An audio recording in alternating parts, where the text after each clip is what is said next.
8 minutos, lunes, inicio de semana laboral. Recuerde el agua pendiente de COE una meta. Doña Gloria, le estamos llamando. Como habíamos anunciado, el ministro de Economía, Planificación y Desarrollo, Pavel Isa Contreras, está por acá ya con nosotros. Le damos los buenos días, bienvenido a Diario, ministro. Muy buenos días, muchísimas gracias por tenerme acá. Bueno, Ministro, qué bueno. Hay muchas discusiones sobre crecimiento, inflación, todo este año. Llamó la atención que en un momento usted dijo que íbamos a tener un crecimiento decente en 2023. La traducción al dominicano, a los legos en economía como yo y al dominicano, que es un crecimiento decente en este contexto, después de años después de pandemia, las proyecciones que hace el Banco Central, y todo este panorama, como usted lo ve, a partir de esa frase que usted utilizó. Sí, en ese momento decíamos un crecimiento decente, es un crecimiento del orden del 4%. Era lo que estábamos previendo en el momento en que usé esa expresión. Es la tasa que fue publicada como la tasa que el gobierno dominicano preveía para todo el año 2023. En este momento los equipos están trabajando, haciendo nuevas estimaciones de pobreza, nuevas estimaciones de crecimiento, y esas estimaciones se darán a conocer el último día de agosto, tal como lo estipula la ley, cuando se publica un nuevo marco macroeconómico que es elaborado por el Ministerio de Economía, pero discutido y consensuado finalmente con mis colegas del Banco Central y los colegas del Ministerio de Hacienda. Entonces, por lo tanto, es un marco macroeconómico del gobierno dominicano, de las entidades que trabajan el tema económico en el Estado dominicano. Ese nuevo marco macroeconómico podría dar como resultado una revisión a la baja de esa tasa de crecimiento. No voy a adelantarme a esos trabajos, a los resultados de esos trabajos de estimación que se están desplegando en este momento, pero ya el gobierno dio una indicación de por dónde debe andar, entre 3 y 4%. Todavía hay algunos colegas que en algunos modelos todavía están apuntando a un crecimiento del 4%. Otros son más cautelosos, otros modelos son más cautelosos. Pero hay decencia en todos esos. Me parece que siguen siendo un resultado... Comparativamente hay decencia. Sí, es relativamente razonable. Elegante. Nosotros lo que pasa es que estamos acostumbrados a tasas mucho más elevadas. Claro. Sí, pero con COVID y Ucrania, óyeme. Y luego, y en particular, que con el entorno económico y la presión inflacionaria que obligó a una política monetaria muy restrictiva, que tuvo sus efectos muy claros en el primer semestre del año. O sea, es decir, nosotros vinimos a sentir el apretón monetario en el segundo semestre del año pasado y en el primer semestre de este año. Cuando digo apretón monetario, significa que el Banco Central aprieta las tuercas, seca la economía de liquidez, sube la tasa de interés a la cual él hace operaciones con el sistema financiero sube su tasa de interés, y todo el mundo dice, bueno, a estas tasas de interés yo no voy a tomar prestado, ni voy a invertir. Si yo quería comprar una casa, bueno, voy a posponerlo para cuando la tasa esté más baja. Ahora está sucediendo eso, las tasas están bajando.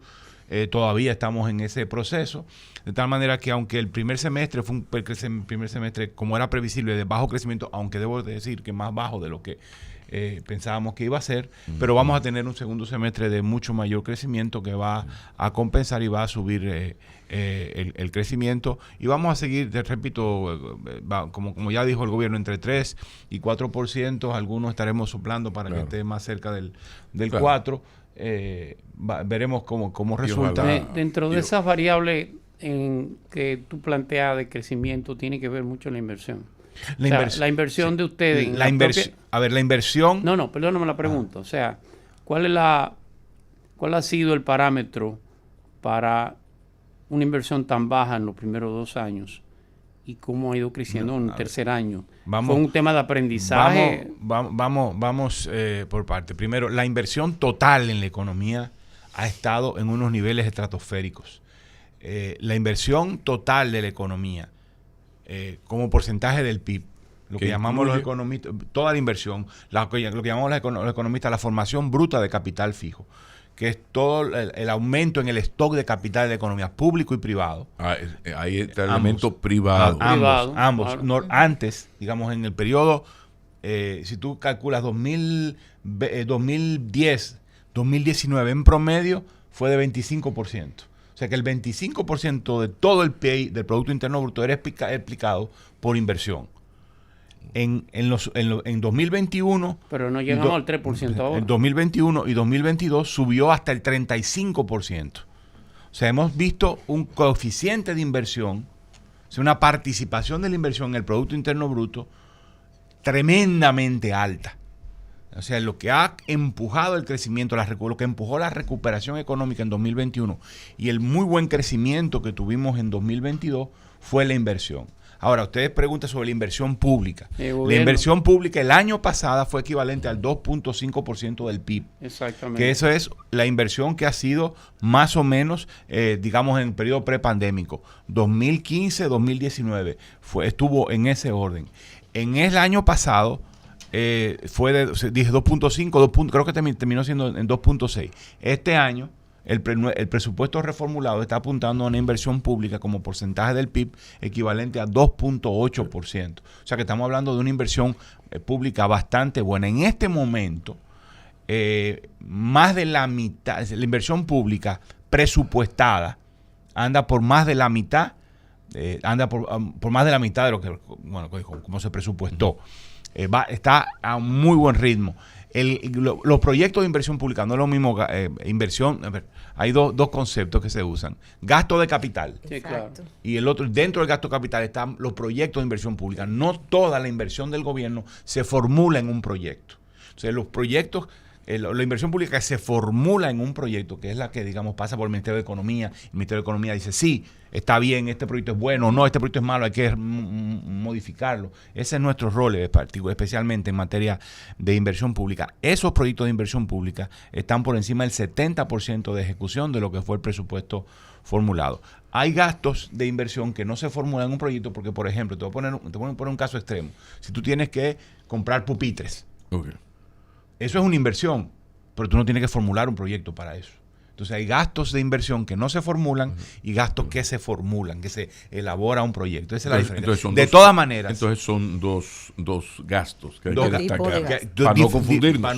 Pero de todas maneras, el gasto de capital total, que incluye los que se formulan en proyectos de inversión y los que no se formulan, por ejemplo, cuando se compran pupitres, eso está alcanzando más de la mitad. O sea, es el nivel normal de inversión pública. Pues sería bueno Pavel, que se cuidaran de informar de la manera más transparente y directa, porque veo que la oposición le está dando por ahí con yo creo que eso yo creo que eso gasto público y lo está relacionando con ineficiencia en la gestión. Yo creo que eso pasó en 2021, en donde el gobierno se puso muy cuidadoso respecto a la ejecución de los proyectos de inversión y respetar, se puso la meta de respetar mucho los procesos y ser lo más transparente posible. El gobierno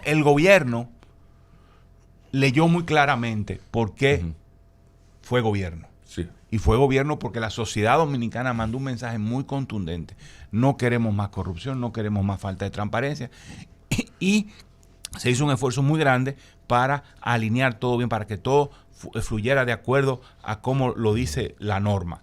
Eso fue 2021. Lo que pasa es que se ha quedado como el relato y la repetición de lo mismo, cuando eso es una historia ya ultrapasada. En 2022, la inversión pública, repito, fue equivalente al 2.6% del Producto Interno Bruto, que es el mismo nivel que tuvo entre 2016 y 2019. Tú sabes tanto como yo que todo esto se trata de una guerra de relatos. El que convenza gana la pelea, pero dos elementos que tienen que ver con el gran tema, pacto fiscal, digo casi para cuidarme, casi inevitable en agosto del 24, más o menos entre el 17 y 18 de agosto se comenzaría, pero ya este es el tercer gobierno que uno dice esto, de que casi, y miren por dónde vamos, pero hay dos temas dentro de ese asunto, que es la eliminación del anticipo. Ya se está convirtiendo en una exigencia que se le quiere dar un corte nacional, y también en el diseño de todo impuesto, y el impuesto tiene que ver con el pacto fiscal que cambia todo, este asunto de los impuestos progresivos y regresivos, o sea, ¿cómo se va a hacer en el diseño?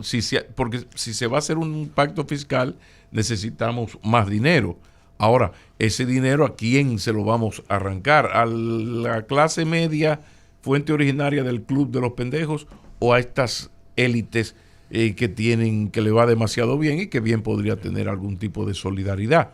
Y esto tiene que ver con los impuestos progresivos y regresivos. ¿Cómo ustedes se van a manejar con esos dos aspectos? Eliminación de anticipo y tipos de impuestos. Yo no te voy a decir cómo nos vamos a manejar porque no lo sé, no nos estamos manejando en este momento, no estamos inmersos en una discusión sobre ese tema. Hemos tenido conversaciones, discusiones, creo que hay, en general las opciones. En eliminación de anticipo no se ha hablado en este momento no se está discutiendo ningún tipo de temas relacionados con transformación tributaria. En este caso, tributaria, no se está hablando en esos términos. Ahora, todas las opciones están sobre la mesa, han estado sobre la mesa. Hay un reclamo de eliminación del anticipo. También es cierto que hay mecanismos para tú no tener que cargar con el anticipo. Si tú eres un pequeño negocio, puedes acogerte al régimen simplificado de tributación. Pero bueno, yo creo que es un tema que hay que atender, que es muy, muy atendible.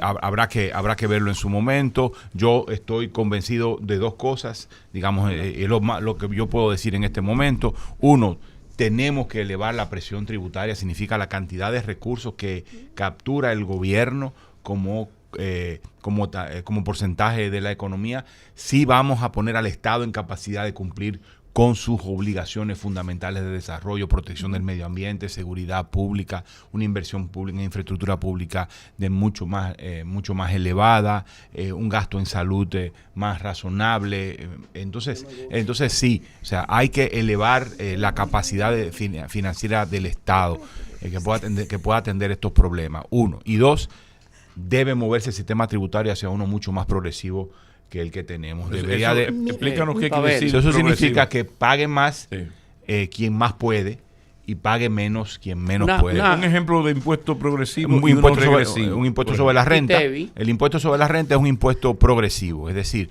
que a medida que aumente a medida que aumente el nivel de ingreso de la persona, tú pagas más porcentaje de tu ingreso tú pagas. Exacto. Es decir, si tú ganas 30,000 pesos, digamos, no pagas impuestos. Si tú ganas 50,000, pagas un 3%. Si ganas 80,000, pagas un 10%. Y el otro sería el ITEVI.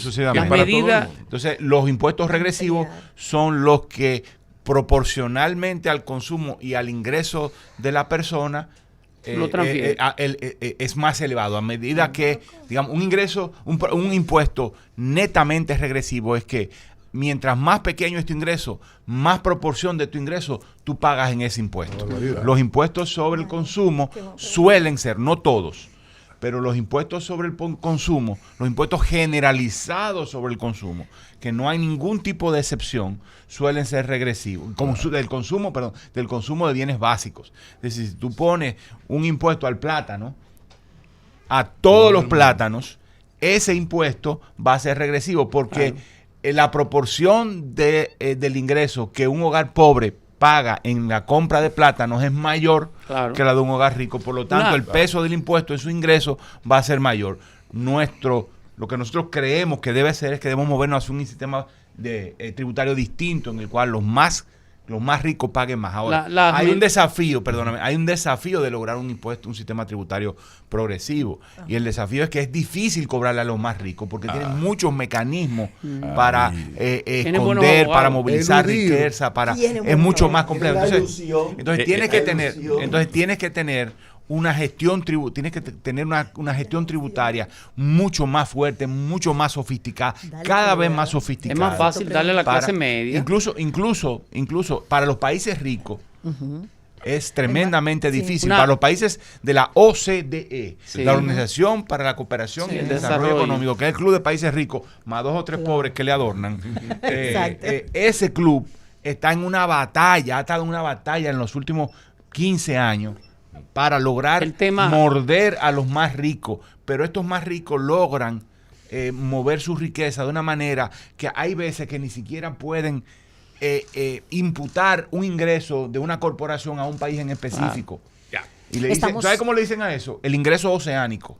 El tema... O sea, un ingreso... un ingreso... O sea, nadie sabe a dónde cayó. Entonces eso hace que también para la República Dominicana y para los países en desarrollo sea tremendamente desafiante lograr morder a los más ricos. Pero aunque no lo podamos morder hoy, pon la figura y luego fortalece tu sistema tributario para tener capacidad de caerle atrás y lograr cobrar. Y además, haz alianzas con los otros países que están en esa misma tesitura, especialmente y los países ricos están en esa tesitura para poder compartir información tributaria e ir detrás de eso. Por asunto de las empresas, las segundas y terceras empresas están a nombre de, la segunda y tercera residencia están, sobre todo en las playas, están a nombre de una empresa, pero entonces es una offshore, la otra es un fideicomiso, una empresa que es propietaria de otra empresa, que es propietaria de otra empresa, que otra propietaria de otra, que está en un paraíso fiscal. Exacto. No hay manera de tú poder... una pregunta. Es demonio. Estamos entrando, ya se lo dije no hay manera, pero sí hay manera, pero estamos entrando hecho más difícil. Aquellas medidas de salvaguarda que se aprobaron en el DERECAFTA, que ya prácticamente están vencidas todas. Ahora nos corresponde el tema del arroz y otros temas. ¿En qué medida va a impactar en la planificación esa pérdida de esa gran masa productiva de productores de arroz y otros rubros que entran ya con arancel cero? Esperamos que no impacte porque el gobierno tendrá que tomar medidas, como lo dijo el presidente. No voy a adelantarme al trabajo que se está haciendo bajo el liderazgo del Ministerio de Industria, Comercio y MIPYMES y del Ministerio de Agricultura. Pero el gobierno tomará medidas para impedir que eso sea así. El presidente habló muy claro en ese sentido. Contamos con instrumentos para ello. Estamos en un contexto, debo decir, mundial, no tan difícil para implementar medidas extraordinarias como en el pasado, porque el libre comercio no es que precisamente esté en su mejor momento. Los temas de seguridad se están sobreponiendo y en este caso podemos hablar del tema de seguridad alimentaria, de paz social. Entonces el gobierno implementará su medida. Tenemos todavía tiempo y se está trabajando, como ya ustedes lo han visto en algunos elementos que recoge la prensa, se está trabajando en esa dirección para tener una respuesta adecuada. Estamos conversando con el ministro de Economía, Planificación y Desarrollo, Pavel Isa Contreras, por supuesto, pero por supuesto. Ministro. Eso lo dijo Narciso aquí, sí, nos lo dijo y está bien. Más Contreras que Isa. No, igual, pero no me deje el Contreras. Y así es, ¿verdad, ministro? Salud. Ministro, dos cosas. Volviendo al tema tributario, impositivo, ¿qué papel juega entonces la eficientización de los procesos? Por ejemplo, el de fiscalización. Porque a veces hemos visto, o algunos de los expertos dicen que si tuviéramos más eficientización, pudiéramos incluso tener un proceso de recaudación mucho más fácil y no tener que gravar, por ejemplo, otros impuestos. Y lo segundo es las líneas de desarrollo que tiene planteado el ministerio en función de la Estrategia Nacional de Desarrollo. Son 3 años de gobierno, pero a proyección, ¿qué otras líneas están priorizando? Sí, mira, el tema de la gestión tributaria, del fortalecimiento y modernización de la gestión tributaria es uno que es absolutamente válido bajo cualquier escenario, con presión tributaria A, B, C o D, con tal o cual estructura tributaria. Siempre es una obligación del Estado fortalecer los esquemas de gestión tributaria. Solo que no puedes pensar en que vas a poder aumentar de manera muy significativa tus ingresos tributarios, en particular en un corto periodo de tiempo. Cuando digo corto significa en 2 o 3 años, de manera muy significativa a través de los mecanismos de fortalecimiento de la gestión. Son procesos muy graduales, acumulativos de construcción de capacidades de fiscalización de los y las contribuyentes. Así que no es que vamos a reemplazar una reforma de la estructura impositiva porque estamos fortaleciendo la gestión tributaria. No, las dos cosas van en paralelo y se retroalimentan y se apoyan. Una no sustituye a la otra. Con respecto al tema de hacia dónde, digamos, cuáles son, digamos, las líneas estratégicas, yo creo que este gobierno está poniendo, en materia de gasto público y de la parte social, está poniendo énfasis en dos o tres elementos. Yo quiero destacar dos, agua y vivienda. Son los dos áreas de política social, digamos, en donde mayor gasto público, mayor aumento del gasto público, en particular de la inversión pública, está habiendo. Porque el objetivo, el gobierno se estableció como objetivo fundamental de política pública desde que llegó, mejorar la calidad de vida de la gente, que significa transformar crecimiento económico, y eso significa transformar crecimiento económico en calidad de vida. Porque hemos tenido crecimiento económico y aunque ha mejorado la calidad de vida, o sea, no nos llamemos a engaño, por favor. El cambio ha sido, en la base material de esta economía ha sido dramático en los últimos 50 años, pero claramente la economía se ha expandido a una velocidad mucho más veloz. No se corresponde una cosa con la otra. Correcto. Bueno. Digamos que el aumento en el ingreso y en el bienestar de los más pobres ha ido a la saga. Ha aumentado, ha mejorado el nivel de vida incluso de los más pobres, pero a una velocidad mucho más lenta de lo que ha aumentado, digamos, el bienestar material de los sectores medios o de los sectores, digamos, más elevados. Y dos de los elementos más importantes en esa materia son, digamos, yo voy a destacar tres elementos: empleo, calidad del empleo, agua y vivienda. En estos dos últimos el gobierno ha puesto mucho énfasis. El aumento en el gasto público, en agua potable y saneamiento, pero también en riego, en todo lo que tiene que ver con el recurso hídrico, ha sido muy significativo. En 2022 el gobierno gastó 2.5 veces más de lo que gastó en promedio por año entre 2016 y 2019. El Pacto por el Agua habla de una inversión de 600 millones de pesos por año en infraestructuras hídricas, sentido amplio, me refiero a infraestructura de almacenamiento, pero también infraestructura de riego e infraestructura de agua potable y saneamiento de 600 millones. En este momento estamos en 500 millones. Hay que hacer un esfuercito más y llegar a los 600 millones por año para dar con el objetivo del Pacto Nacional por el Agua. En vivienda, ¿Qué sea... pasa con la presa? La Monte Grande va viento en popa. En este año, en algún punto de este año, no sé si octubre, no sé si septiembre, digamos, va a empezar a llenarse la presa. Están trabajando en los temas electromecánicos y demás. Pero bueno, pues pregúntenle a mi colega Olmedo Cava al respecto. Pero sí puedo decir que la presa de Monte Grande va a empezar su llenado en el tercer trimestre o en el cuarto trimestre de este año. Y también está avanzando la presa de Guayubín, que son dos infraestructuras de almacenamiento, las cuales nos hacen falta mucho. Y en el tema de vivienda, además del gasto público, está el tema de los esquemas de incentivos que el gobierno está introduciendo para lograr construir viviendas de bajo costo con subsidio público. Y unos bonos, todo eso. Entonces eso. Ahora, con empleo, que yo creo que por ahí era que iba tu pregunta, tenemos que apostar a una transformación del aparato productivo. Una transformación que implique que estemos generando cada vez empleos de cada vez más calidad. O sea, lo que ha pasado en esta economía, que ha venido generando riqueza y ha venido generando empleo, ajá, pero la mitad de los empleos que genera a lo largo de los últimos, digamos, 10, 15 años han sido empleos de baja calidad. Pero ¿cómo son empleos informales? ¿Cómo hacer eso? Porque tenemos un problema de empleos de baja calidad y, si es grave, la informalidad del empleo. Son palabras mayores. Cuando digo empleo de baja calidad, realmente lo estoy... haciendo sinónimos. No son sinónimos. No son sinónimos. No todos los empleos informales son de baja calidad, ni todos los empleos formales son de buena calidad. Por eso hago la parte. Pero en promedio, los empleos formales son de más calidad que los empleos informales. En este último año, todos los empleos que han crecido han sido casi todos han sido formales. Ministro, realmente el último año ha sido muy significativo. En la pandemia... ¿Han detenido el aumento de la informalidad? Ok, te voy a dar el dato. Esa. Cuando se recuperó el empleo después de la pandemia, lo que creció mucho fue el empleo informal.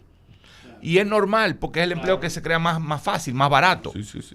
Pero ahora la tendencia está revirtiéndose. Es decir, ya no se están creando empleos informales, sino que lo que se están creando es empleos formales. Pero estamos hablando de que bajamos, digamos, de 56% del empleo informal a 54%. O sea, todavía seguimos con números muy altos. O sea, el tema es de largo plazo. El tema no es cómo se comportó el año pasado.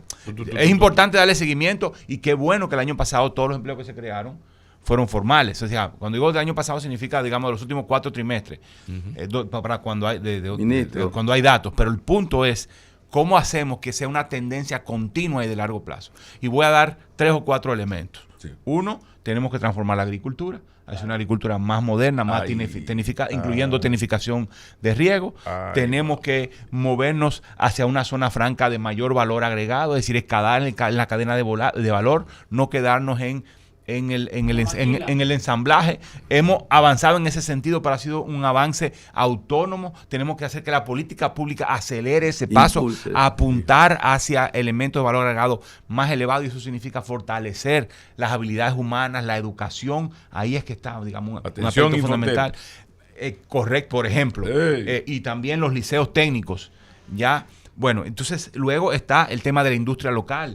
Hay que modernizar la industria local para que logre exportar particularmente hacia el resto de la región. Entonces, cuando tú tienes ataques en todas esas direcciones por diferentes sectores, manufactura, industria, algunos sectores de servicios, como por ejemplo los servicios tecnológicos, porque las empresas están haciendo cada vez más tecnológicas. Entonces tú tienes que tener servicios tecnológicos cada vez más amplios, entonces con más capacidad, empresas con más capacidad. Entonces ahí hay otra fuente de empleo más formal. También hay empleo, hay personas de más calidad, siendo formal o informal, empresas tecnológicas. No informal es que se boronea. Entonces, hay una informalidad. Por eso decíamos que no todos los empleos informales son de baja calidad. Ministro, entonces, por ahí que vamos. Óigame, ministro, hablando de empleos y de la inserción de más empleos informales, pequeñas, medianas y microempresas. O sea, ¿qué evaluación tiene el Ministerio de Economía, Planificación y Desarrollo sobre ese sector? ¿Ese sector puede sobrevivir con la política fiscal que impera en República Dominicana? Bueno, ha sobrevivido, pero deberíamos de adaptarla más. Debemos tener una política tributaria. ¿No necesita mayor apoyo? Por supuesto. Creo que el aparato tributario pudiera ser un aparato más sensible, que cuide más este tema de las pequeñas y medianas empresas. A veces, en general, yo no lo digo solo por República Dominicana, los estados latinoamericanos no están pensados, y su sistema tributario como parte del estado, no están pensados para lidiar con pequeños negocios, están pensados, y en el mundo desarrollado ha sido así, y nosotros lo hemos copiado del mundo desarrollado, de que el sistema tributario lo que está ahí es para lidiar con empresas formales, grandes, y hay realmente que hacer un esfuerzo para acercar el estado a esos pequeños negocios. Ahora bien, yo creo que la clave, hay un elemento ahí de cómo el Estado logra facilitarle la vida a los pequeños negocios, pero en el fondo lo que nosotros tenemos que subirle el piso a los pequeños negocios, es decir, que estos crezcan, que se desarrollen. Son la mayor fuente de empleo. Y eso significa que logran tener acceso a crédito, a recursos humanos calificados, que tengan un sistema tributario que considere su situación en particular, un conjunto de elementos que permitan que las empresas unipersonales se transformen en pequeñas empresas, las pequeñas empresas en medianas y las medianas en grandes. Pavel, tú has dicho algo con mucha lógica.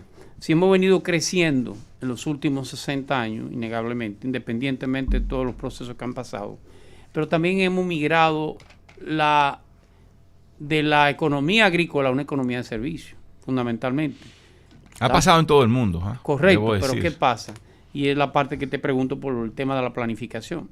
Nosotros tenemos una alta migración cuya calidad de trabajo solamente es de una economía agrícola.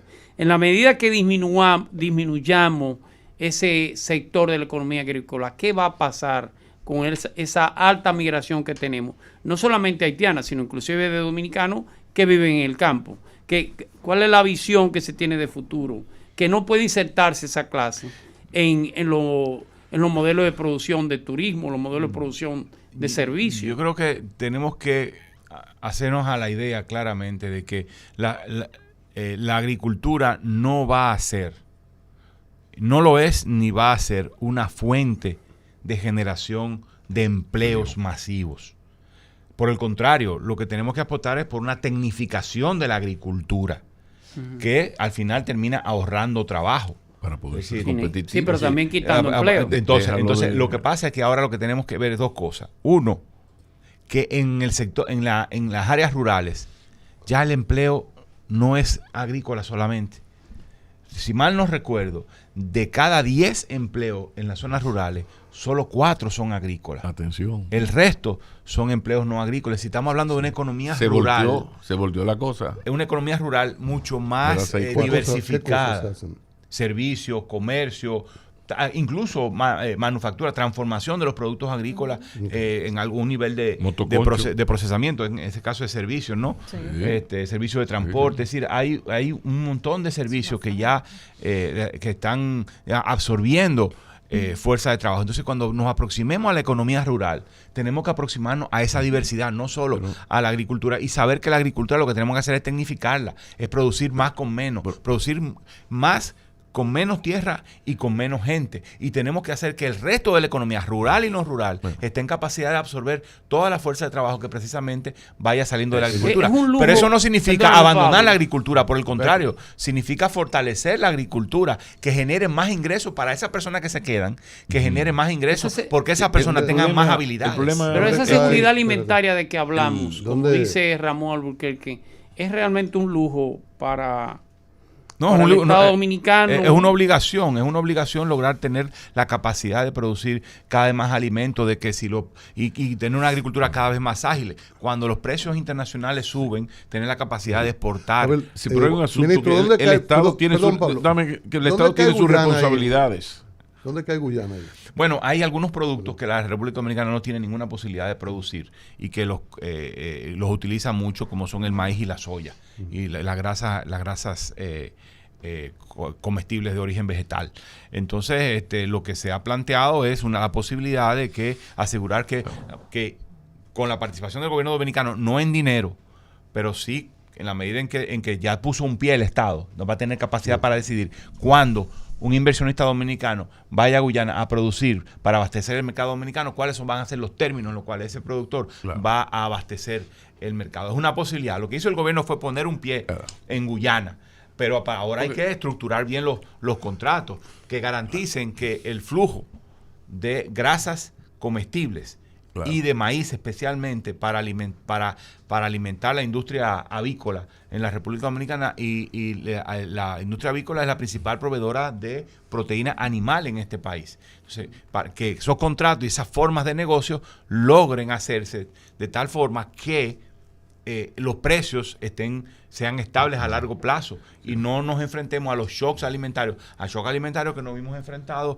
en 2007, ¿se acuerdan? 2006, 2007, que los precios del maíz, los precios de la soya, los precios de la papa subieron muchísimo. Entonces, si tú tienes una empresa de capital privado, pero donde el gobierno dominicano tiene algo que decir porque logró un contrato con el gobierno guyanés para el arrendamiento de tierra, entonces esos shocks no van a ser tan fuertes. Pero también hay que decir que todo esto, perdóname chicos, que todo esto es una declaración de intenciones. Ahora falta la letra chica. Correcto. Los matices que se va a hacer. Ahora se inicia, no es que ya firmamos y mañana vamos a... No, esto es correcto. Pero hay el Estado tiene una responsabilidad con las MIPYMES muy grande. Ya chicos, qué bueno que los recordaba, que son que generan la mayor cantidad de empleos, pero con mucho.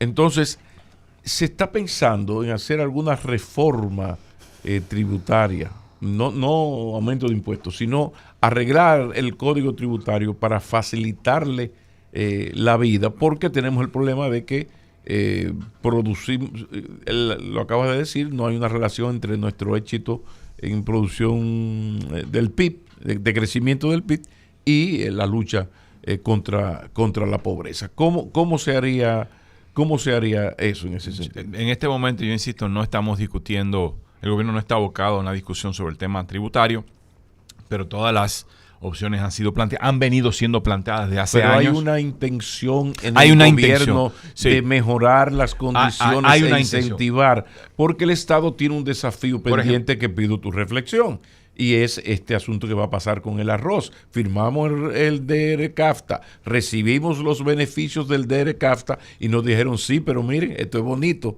pero en el 20 se va a caer lo del arroz. No se prepararon. Entonces hay que llevar más tecnología a nuestra área productiva, porque si no es rentable, el gobierno tiene un problema. Sí, mira, sí hay una intención de facilitar la vida a los pequeños negocios. Hay mucha conciencia de que lo que tenemos que lograr es que los pequeños negocios no solo sobrevivan, sino que se transformen. O sea, la apuesta no es sencillamente vamos a dejarlos ahí, vamos a dar una línea de vida para que se sostengan. No, es que los negocios... No, que prosperen y se desarrollen. Que los negocios pequeños, de unipersonales, se transformen en pequeñas empresas. Las pequeñas empresas se transformen en medianas. Las empresas medianas se transformen en grandes. Y todas ellas vayan transformándose tecnológicamente y adoptando tecnología y aprendiendo e innovando dentro de su contexto. Esa es una apuesta. Ahora, el tema tributario es un tema particular, muy específico, y yo creo que puede bien responder a esa demanda. Por ejemplo, el tema del anticipo pudiera ser un elemento. En su momento se discutió el anticipo para los pequeños pequeños negocios. Yo quiero recordar de todas maneras que para grandes no es gran cosa, no hay problema. Pero yo quiero recordar algo. Está el régimen simplificado de tributación, el RCT, que también las empresas se pueden coger, no tienen que pagar anticipo. ¿En qué cambia beneficios y maleficios? No, el tratamiento es distinto, no tienes que pagar anticipo. Cuando tú estás bajo el régimen simplificado, no tienes que pagar anticipo. Pero creo como que se paga más, todo es más simple, pero se paga un poco más. De hecho se paga menos. Sí, porque hay un régimen, hay dos formas, por ingreso y por venta. Creo que es, yo no recuerdo bien el detalle ahí, pero lo que saben de eso, y recuerdo yo sabía de eso antes, cuando estaba metido en el tema tributario. Ahora ya estoy un poco más viendo el gran panorama. Pero yo recuerdo que habían dos formas, digamos, de inscribirte al régimen simplificado de tributación, y recuerdo que si la carga tributaria para esos pequeños negocios caía bastante y no tenías que pagar anticipo. Pero bueno, eso es una forma. Eso no significa que el anticipo no pueda ser revisado. Y por ejemplo, decir, mira, tú no pagas el 100% del anticipo, sino que pagas el 50%. De tal manera, y además si tengo facturación electrónica, si tengo fortalecimiento de la gestión tributaria, el Estado lo que está persiguiendo, lo que persiguió en su momento con el anticipo, no era... Lo que temporal, que era transitorio. Sí, pero tú sabes lo que pretendía, era amarrarte.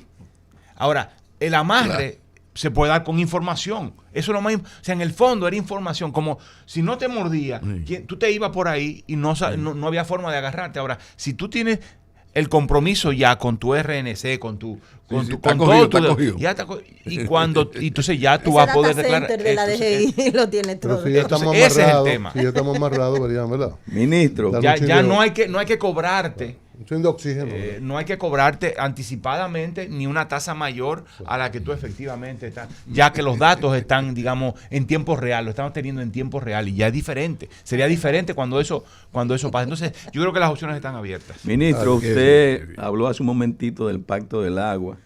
Hay un proyecto de ley del agua que muchos dominicanos temen que el agua se entregue al sector privado y que ellos hagan y deshagan. ¿Qué usted tiene para decir eso? No es correcto. Bueno, aclárenos. Claro, no, al contrario. Sí. Lo que procura la ley de agua, que todavía no está, debo decir, sometida al Congreso, y que perfectamente la tendremos que discutir con todos los sectores, y la estamos discutiendo con muchos sectores de la sociedad. Yo confío en que usted proteja a esta población. Mire, el gobierno está comprometido. O sea, el objetivo de la ley de agua es fortalecer la capacidad de regulación y de fiscalización del Estado Dominicano del agua. Ahora lo que tenemos en parte, es una privatización de facto en muchos sectores. Usted abre un pozo y no hay quien les regule exactamente, de forma efectiva.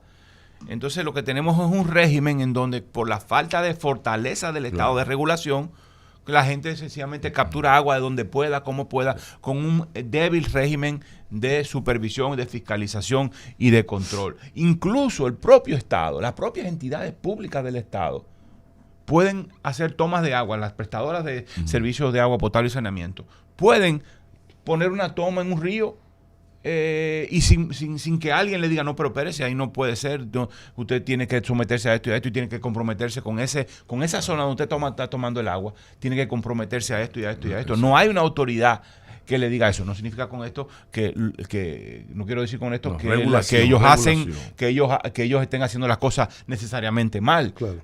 Porque obviamente las CORA tienen, las CORA son las corporaciones de agua, tienen sus criterios técnicos y demás, pero no hay quien los supervise desde arriba. Empezando por el Estado, ya no digamos los privados. Entonces necesitamos un régimen regulatorio que le diga a las empresas usuarias, a las entidades públicas y a las entidades privadas que usan agua, que la van a usar bajo esta y otras condiciones, pagando esto y esta también, ¿cómo no? Pagando esto y tú, porque ¿cómo vamos a conservar las cuencas? Que son las que generan agua, si no tenemos los recursos. Pero resulta que los que usan el recurso no pagan, incluyendo el propio Estado, que tampoco paga. Y no quieren Entonces, ese es el objetivo de la ley de agua, es fortalecerla, repito, es recuperar. No quiero utilizar la palabra recuperar porque es como si hubiera habido antes, y no es que no ha habido, pero es fortalecer, retomar la capacidad del Estado de regular el recurso agua lejos de entregarlo. Eso está muy lejos de la intención del gobierno dominicano. Ministro de Economía, Planificación y Desarrollo, Pavel Issa Contreras. Ministro, el debate reciente respecto de disminución del 4%, del presupuesto para el 4%, sería interesante desde el punto de vista de usted que pudiera explicarnos, o también lo que se ha anunciado en relación a los presupuestos de otro ministerio, porque usted es el ministro que está por encima incluso de la Dirección General de Presupuesto, y que pudiera ampliarnos acerca de esto, porque sale la noticia y todo el mundo corre. Usted, todo el mundo que abogó por el 4%, no, que no me le pongan la mano, pero explíquelo usted, que es el ministro. No, mire, ahí el tema, lo que ha pasado es que nunca el 4% se ha ejecutado plenamente. Se presupuesta el 4%, pero siempre el Ministerio de Educación ejecuta por debajo de ese nivel. Pues, recordar que cuando hablamos del 4%, hablamos del 4% respecto al PIB, al Producto Interno Bruto. La cifra del Producto Interno Bruto usted no la tiene sino al final de año, el denominador, porque cuando usted calcula, lo tiene a final de año, entonces eso puede también variar. Pero lo cierto es que también el Ministerio de Educación ha subejecutado, no por mucho, pero un poco. Digamos, si tenía 150 mil millones presupuestados, pues entonces al final de año lo que termina ejecutando es 145, 140, no termina ejecutando los 150 mil millones de pesos. Entonces, y eso yo creo que le aqueja a todas las entidades públicas. En términos personales, tú no eres de los que quiere caer en el gancho de que como el ministerio no lo gasta todo, la solución es disminuir el porcentaje. No es mejorar la calidad del gasto, la manera en que se invierte ese dinero, mayores controles, sobre todo calidad. Fortalecer la capacidad de ejecución del gasto del ministerio, de ese ministerio y de los otros ministerios, incluyendo el mío. Es lo más importante. Incluyendo el nuestro. No tocar el 4%, que ya debería estar en 6%. Porque el problema es que ya en otros países están por el 6%. La verdad es que mire, la apuesta por estamos para atrás en educación. La apuesta por la educación. O sea, yo diría que la principal restricción al desarrollo que tiene la República Dominicana es las débiles capacidades humanas que tenemos. Esa es la principal restricción. Las competencias, las habilidades. Las competencias y las habilidades de las personas. Por lo tanto, una pieza clave del desarrollo de este país, yo diría más que cualquier otra, es la educación y la capacitación y el fortalecimiento de las habilidades humanas. Entonces, el gasto en educación, en cualquiera en todos sus niveles, desde la educación inicial, que está poniendo el gobierno mucho énfasis en eso, expandiendo la oferta de nivel inicial, pasando por la educación primaria, por la educación secundaria con vocación técnica y la educación técnico profesional y la universitaria, en todo el continuo de la educación, lo que hay que gastar es cada vez más antes que gastar cada vez menos. Yo lo vi a usted como inaugurando algo. ¿Qué es eso del Fondo de Cohesión y por qué eso está en Economía, Planificación y Desarrollo? Sí, ya voy. El Fondo de Cohesión Territorial. Porque cuando era Temo, yo decía, eso para hacer política.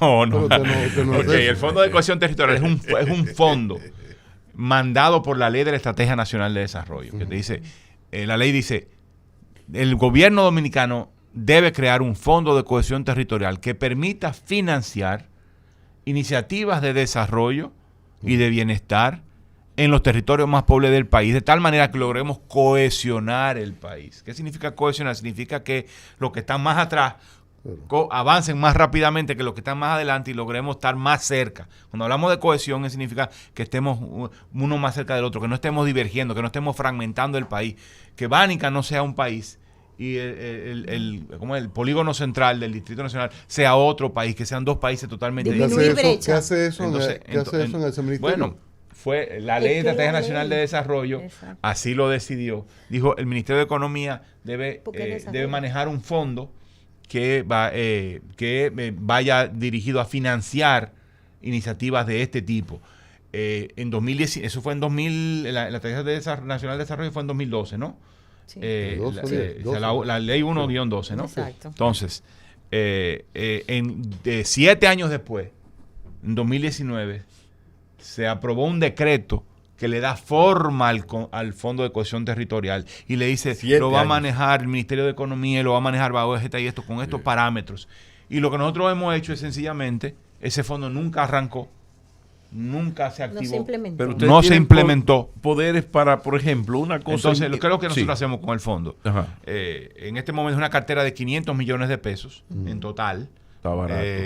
Sí, es poquito. Sí, es poco, pero está haciendo una diferencia muy significativa. Por ejemplo. Pues yo lo digo con una alcaldía, te digo. Entonces, yo no creo que Pavel esté en eso. No, le voy a explicar. Alcaldes. Voy a explicar de qué se trata. Entonces, es un fondo que maneja el Ministerio de Economía.